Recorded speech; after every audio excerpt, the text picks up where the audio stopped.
West బెంగాల్లో సందేశ్ ఖాళీలో ఇంతమంది ఆడవాళ్ళని అత్యాచారం చేసి పిల్లల్ని వేరే దేశాల్లో చైల్డ్ ట్రాఫికింగ్ చేసి అమ్మేసి వాళ్ళ భూములు లాగేసుకొని చేస్తున్న ఆ షేక్ అత్యాచారాలని బయటకు వచ్చిన తర్వాత కూడా 2 నెలలు పట్టుకోకుండా పోలీసులు సిట్టింగ్ ఎమ్మెల్యే టీఎంసీ ఎమ్మెల్యేని రక్షించుకుంటూ మమతా బెనర్జీ వచ్చింది. ఈలోపు ఇది జరుగుతున్న మధ్యలోనే ఈ ముస్లిమ్స్ తోటి ఒకసారి మీటింగ్ పెట్టుకొని మమతా బెనర్జీ హిందువులు కాఫిర్లు వాళ్ళని చంపడమే కరెక్టు, కాఫిర్లు చావాలి, కాపురుషుల్ని చంపాలి అని చెప్పని స్టేట్మెంట్ ఇస్తా ఉంది. మన తెలుగు ప్రజలకు ఎక్కువ మంది తెలియదు కాబట్టి ఇది చేస్తా ఉన్నాను, చూపించండి. Mamata Banerjee made 2 controversial remarks while lambasting the BJP. She warned the gathering that Allah won't forgive them if they help or vote for the BJP, and also used the kafir comment and said a war is broken out in the country and only kafirs and cowards are scared of fighting. The ones who dare to fight are the ones who survive. The BJP has hit out, calling it naked appeasement and a blatant disregard for the Hindu sentiments. The BJP has also accused Mamata Banerjee of threatening in the name of Allah. जो इन लोग programme करते हैं सबको बुलाते हैं, तो आज ये मिছিল करने का हमारा यही मैसेज है। अच्छा से कान दिल से सुन लो, हम दिल का बात कह रहा हूं। ये लड़ाई शुरू हुआ है, ये लड़ाई चलते रहेंगे। ये लड़ाई में हम लड़ाई करेंगे, हम लड़ेंगे नहीं। जो काफिर है, जो कापुरुष है, वो डरते हैं, वो मरते हैं। जो लड़ते हैं, वो जिंदा रहते हैं, वो बाँचते हैं, वो काम करते हैं।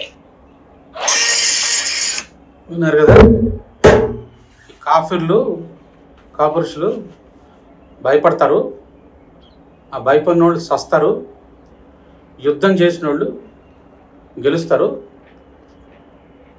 కాబట్టి మీరు యుద్ధం చేసి వాళ్ళని చంపండి అని చెబుతుంది.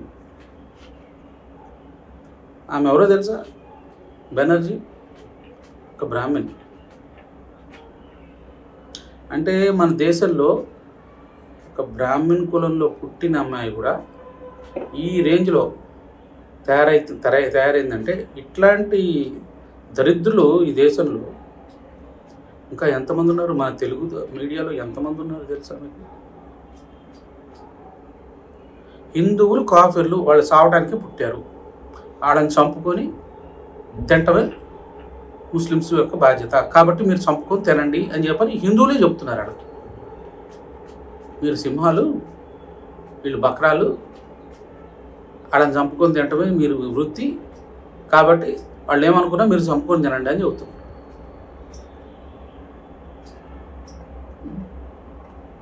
సో ఈ కాంగ్రెస్, ఈ కమ్యూనిస్ట్ పార్టీలు వీళ్ళు ఎవరు నోరెత్తరు. ఈ సందేశ్ ఖాళీలో ఇంత జరుగుతూ ఉన్నా ఎవరిని రానియట్లేదు, ఎవరిని రానియకుండా పోలీసులు వస్తున్నారు, పోలీసులే ఆపుతున్నారు వీళ్ళని. సరే,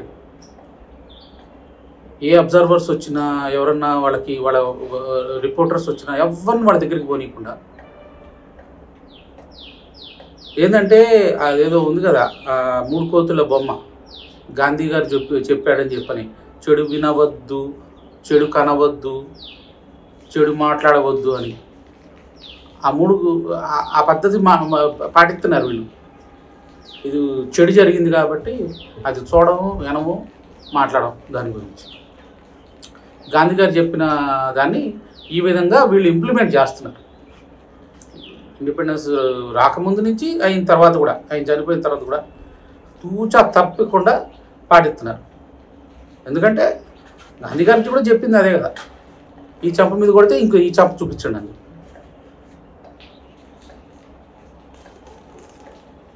ఈ అహింస అని చెప్పనుకుంటా తిరిగే ఈ స్వామీజీలను కూడా నమ్మకండి మీరు.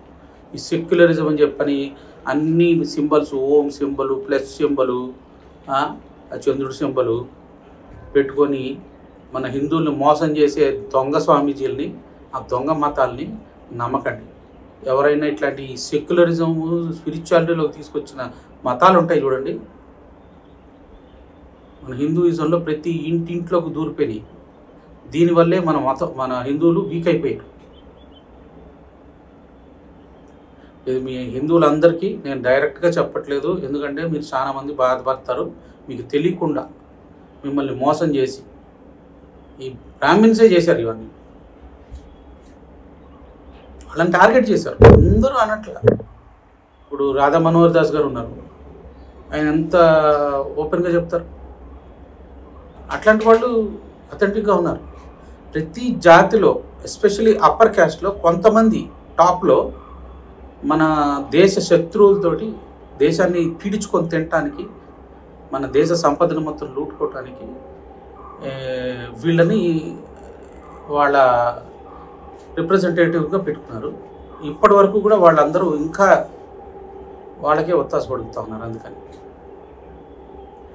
ఏదో తప్పని పరిస్థితుల్లో ఏదో ప్రాణం టెంపరీగా వాళ్ళతో ఎలా అయినయ్యారు, తర్వాత అవకాశం దొరికినప్పుడు బయటకు వచ్చేసిన వాళ్ళు ఉంటారు. వాళ్ళని నేనేమన్నా,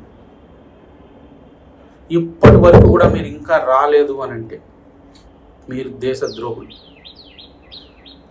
మిమ్మల్ని ఎవరు క్షమించరు.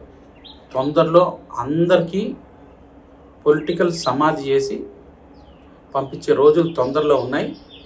హిందువులు మేల్కుంటున్నారు. ఇక ముందు ఇట్లా చంపుతూ ఉంటే ఊరుకోరు. ఈ కాన్స్టిట్యూషన్ని మార్చేస్తారు. ఈ హిందూ వ్యతిరేక కాన్స్టిట్యూషన్ని అంబేద్కర్ కూడా ఒప్పుకోలేదు. బ్రిటిష్ వాళ్ళ కింద చదివి కొంత క్యాస్ట్ విషయంలో కొంత ఆయన బ్రెయిన్లో కొంత పాయిజన్ నింపినా కూడా అట్లాంటి మనిషి కూడా ఒప్పుకోలేదు. ఈ తర్వాత కాంగ్రెస్ వాళ్ళు తీసుకొచ్చిన రెగ్యులేషన్స్ అన్నీ నేను అంతకుముందు వీడియోలో పెట్టాను, ఏమేమి ఉన్నాయి హిందూ వ్యతిరేక రూల్స్ రెగ్యులేషన్స్ అని. అవన్నీ కూడా రివర్స్ చేయాలి. ఈసారి మనం బీజేపీకి 400+, ఎన్డీఏకి 400+ తీసుకొస్తే బీజేపీకి ఎంత, అందులో 400+లో ఎంత మ్యాక్సిమం వస్తే అంత మంచిది.